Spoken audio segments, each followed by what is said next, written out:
Hi, welcome to Digging to China. I'm Dong Shang. Thank you for tuning in. Your support means the world and plays a crucial role in the YouTube algorithm. Liking, sharing, and subscribing not only show your support, but also help YouTube recommend my videos to a broader audience. Thank you very much. Anthony Blinken's recent trip to China is undoubtedly the most significant news regarding Sino-US relations these days. I'm sure the viewers of my channel have already gained some understanding of it through coverage in mainstream media. Here, I'd like to share some additional insights from Western media outlets, highlighting two particular pieces of news. The first piece of news is from Reuters and was published during Blinken's visit to China, almost like providing ammunition to Blinken. The headline reads, "Exclusive, China harbors ship tied to North Korea-Russia arms transfer, satellite images show." The article reads, China is providing moorage for a US-sanctioned Russian cargo ship implicated in North Korea arms transfers to Russia, according to satellite images obtained by Reuters. As US concerns grow over Beijing's support for Moscow's war in Ukraine, Britain's Royal United Service Institute think tank said the Russian vessel Angara, which since August 2023 has moved to Russian ports thousands of containers believed to contain North Korean munitions, has been anchored at a Chinese shipyard in eastern Zhejiang province since February. The ship's presence at the Chinese port underscores the challenges facing the United States and its allies as they try to choke off military and economic support for Russia. With Ukraine under a renewed Russian assault and running short of ammunition, US officials have issued increasingly stark warnings about what they say is China's help rebuilding Russia's military after its early setbacks in the Ukraine war. The second piece of news, also from Reuters, bears the headlines. China must stop aiding Russia if it seeks good relations with the West, NATO says. NATO Secretary General Jens Stoltenberg warned Beijing in unusually harsh words it cannot have it both ways. During a visit to Berlin, the chief of the Western Military Alliance said Beijing's help was vital to Moscow's war effort as it was propping up Russia's war economy by sharing high-end technology like microconductors. Last year, Russia imported 90% of its microelectronics from China, used to produce missiles, tanks, and aircraft. China is also working to provide Russia with improved satellite capabilities and imaging, Stoltenberg said. China says it wants good relations with the West. At the same time, Beijing continues to fuel the largest armed conflict in Europe since World War II. They cannot have it both ways, he warned. Stoltenberg cautioned Western allies against becoming as dependent on China as they had been on Russia. Blinken's visit to China is essentially delivering an ultimatum. It's not just the United States taking a stand, it represents a unified demand from all Western allies to the Chinese Communist Party. Why call it an ultimatum? Well, during a press conference in China, Blinken openly stated that if China doesn't take action on this matter, if it doesn't cease its actions, then the United States will step in. What does this imply? Last week, U.S. Treasury Secretary Janet Yellen mentioned that the United States is considering measures to sanction Chinese banks, including potentially removing them from the SWIFT system. This would be a drastic move akin to a nuclear attack. Essentially, Blinken's message is clear. If China doesn't act, the US will. If the CCP continues to support Russia militarily, then the United States will respond with severe sanctions. European leaders and NATO officials have echoed the same directives, highlighting a unified stance among Western nations on this issue. This was particularly evident during the recent meeting of foreign ministers from the G7 countries, where consensus was reached. Therefore, this isn't mere bluster. The CCP tends to approach such stern warnings with a certain sentiment. During Blinken's visit to China, there was considerable interest in what Xi Jinping had to say to him, as it could provide insights into CCP's fundamental stance on current Sino-US relations. Xi Jinping's remarks have been extensively covered in CCP media reports, with Xinhua News Agency offering detailed coverage. Let me outline the key points for you. Xi Jinping primarily made 4 statements, which were both intriguing and characteristics of his personal style. His words didn't quite resemble those typically drafted by the Ministry of Foreign Affairs. They bore his unique touch. Xi Jinping's first statement was, "This year commemorates the 45th anniversary of the establishment of diplomatic relations between China and the United States. Over the past 45 years, the ups and downs of Sino-US relations have provided us with significant insights. The two countries should be partners rather than adversaries. They should help each other succeed rather than harm one another. They should seek common ground while respecting differences rather than engage in harmful competition." In his second statement, Xi Jinping affirmed China's commitment to non-alignment and urged the United States to avoid forming exclusive cliques. He emphasized that both sides can maintain their own friendships and partnerships without targeting or opposing each other or causing harm. China welcomes a confident, open, and prosperous United States and hopes that the US will also view China's development positively. In his third statement, Xi Jinping outlined 3 key principles: mutual respect, peaceful coexistence, and win-win cooperation. These principles serve as both a reflection on past experience and a roadmap for future bilateral relations. In his fourth statement, Xi Jinping acknowledged the unprecedented global changes occurring today. He suggests that addressing these changes involves advancing the establishment of a community with a shared future for humanity. Xi stressed that the world is large enough to accommodate the mutual development and the prosperity of both China and the United States. After summarizing Xi Jinping's speech and its key points, I'd like to share my thoughts. Did anyone else notice how thick-skinned he sounded, especially in his third statement? It's hard to believe someone could say something like that with a straight face if I hadn't heard it directly from him. In front of Blinken, Xi Jinping boldly stated, "I have charted the roadmap for China-US relations," and confidently asserted, "I have outlined 3 principles for China-US relations which serve as both a reflection on past experiences and a roadmap for future bilateral relations." No American president has ever dictated the roadmap of US-China relations. If Biden hasn't provided a roadmap, then Xi Jinping is eager to step in. Previously, reports of Xi Jinping setting the roadmap left me assuming it was embellishment from Xinhua News Agency or perhaps flattery from Foreign Minister Wang Yi. This is the first time I've seen it stated directly from Xinhua News Agency's report that Xi Jinping himself is dictating the roadmap of China-US relations. Despite knowing Xi Jinping's audacity, hearing him say it directly to Blinken is still quite startling. Another aspect that caught me off guard was his second statement. I'm not sure who's advising him, but it's quite intriguing. Essentially, it's a play on words. China sticks to non-alignment and the United States should avoid forming exclusive cliques.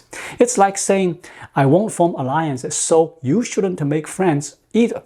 I'm baffled by Xi Jinping's confidence. How could he expect Blinken to buy into this? Nobody is fooled here. Xi Jinping enjoys an unlimited rapport with Putin, essentially forming an unlimited alliance with Russia. Yet, he's advising against others making friends. While China can cozy up to Russia without the restraints, he's essentially cautioning the United States against forging alliances like NATO or engaging in pacts like AUKUS. This demonstrates Xi Jinping's audacity and cowardice. He's unwilling to acknowledge China's alliance with Russia while advising against others forming friendships. It's a flawed logic, but Xi Jinping boldly utters it nonetheless. I must commend his courage for that. It's now clear to me why Chinese wolf warrior diplomats often make nonsensical remarks. Hearing Xi Jinping articulate such statements helps one understand. Compared to Xi Jinping, even the most nonsensical wolf warrior diplomats seem intellectually superior. A profound realization from Xi Jinping's speech in his repeated emphasis on the idea that China and the United States shouldn't compete but should instead be partners. Yet, he also admitted during his speech that he is not afraid of competition. Why does the CCP insist on the premise of non-competition in China-US relations? This entrenched logic within the CCP regarding relations with the United States appears rather mundane. Let's simplify our analysis. Who really ignited the competition between China and the United States. While the US certainly harbors competitive intentions, it was Xi Jinping who initially provoked this competition even before relations soured. Even prior to assuming office, Xi Jinping made provocative remarks about others being full of themselves. What did they do to deserve such provocation? At a time when relations between China and the West were thriving, with the mainstream of US politics embracing pandas and welcoming China's peaceful rise, why did Xi Jinping make such remarks? Upon taking office, he boasted about the three confidence, which included confidence in their system. But what exactly does this system confidence entail? It essentially amounts to challenging the systems of other countries, engaging in system competition. Wasn't this proposed by Xi Jinping himself? Now that the US is genuinely stepping up its competition, treating China seriously after years of being deceived and taken advantage of, Xi Jinping suddenly says, let's not compete anymore. So, where did his three confidence vanish to? Xi Jinping's rigid logic of contradicting himself can be heard repeatedly in high-level diplomatic settings, shedding light on his peculiar personality. He's quite an oddball. During Blinken's visit to China, the Chinese side responded with two main actions. The first action taken by the Chinese side was to pose a multiple choice to Blinken. Foreign Minister Wang Yi emphasized that before discussing China-US relations, it's crucial to determine whether we are competitors or partners. You have to make a choice. This forms the basis of our dialogue on China-US relations. Xi Jinping echoed the sentiment, highlighting that the first crucial aspect of China-US relation is to establish whether we are adversaries or partners.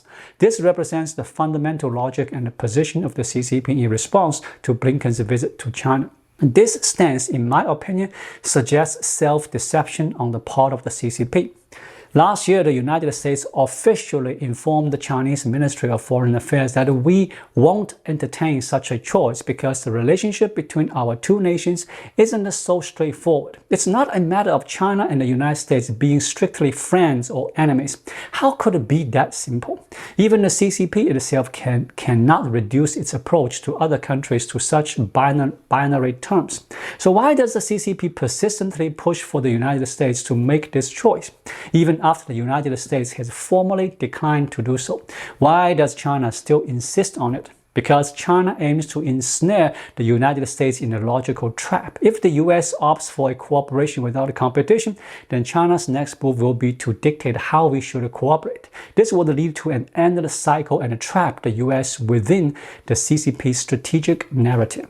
Therefore, while the US declines to engage with the multiple choice questions proposed by the CCP, whether it's Xi Jinping or Wang Yi, it doesn't matter whether you've formally noticed us of your stance. If you engage, we will still present you with this multiple choice question. When meeting with Biden, Xi Jinping also repeatedly raised this choice, asserting that it's the United States' decision whether to respond or not, but he will continue to present it. This behavior is characteristic of the CCP, insisting on forcing the United States to make a choice, even though it knows the US refuses to comply. What's the purpose of this insistence? Who is the intended audience? It's aimed at the domestic audience, showcasing China's offer of two options to the United States and asserting that China won't lose face regardless of the US's decision. Additionally, it may also serve to signal to the international community that China and the US haven't severed the ties completely and are still discussing two options. However, in reality, this is self-deceptive and misleading proposition. During Blinken's visit to China, the second action China took was evident in how its media coverage unfolded. Xinhua News Agency and the Chinese public discourse primarily highlighted the points made by Wang Yi regarding the 5 points consensus and Chairman Xi Jinping's guidance for China-US relations, while largely neglecting Blinken's statements. However, I noticed that some Chinese internet users sourcing information from abroad still managed to disseminate the news of Blinken's ultimatum on China's social media platforms. Despite the CCP's efforts to suppress Blinken's remarks, Chinese citizens found alternative channels to stay informed. Therefore, China's second action involved intentionally shielding Blinken's statements and minimizing their impact within the country. The US also had a two intriguing response to Blinken's visit to China. Firstly, they opted to downplay and mock some of the expressions from the Chinese side in the media. Observant netizens on Weibo noted that the official Weibo account of the US Embassy in China shared a transcript of the conversation between Wang Yi and Blinken in its original form. Interestingly, sections of Wang Yi's speech were labeled as inaudible, inaudible, inaudible. The most striking aspect of this post was the implication that the US officials couldn't decipher what Wang Yi was saying.